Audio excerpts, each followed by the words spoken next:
Preganziol. Non c'è stato scampo per un 41enne di nazionalità cinese investito lungo il terraglio da un furgone mentre pedalava in sella alla sua bicicletta.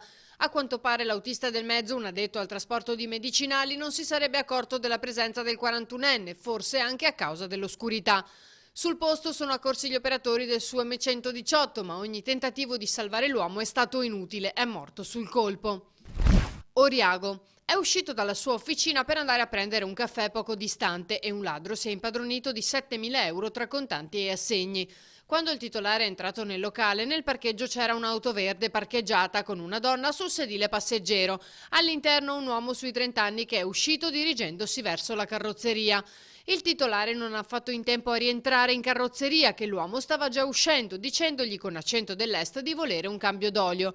Poi è salito in auto fuggendo a tutto gas. In un istante il titolare ha scoperto il furto. Un dipendente ha dunque deciso di seguirli verso Mira fino alla Romea, ma hanno fatto perdere le proprie tracce. Indagano i carabinieri. Caorle. Non c'è stato nulla da fare per un medico 85enne di Pordenone, il cui corpo è stato trovato privo di sensi in acqua a Porto Santa Margherita.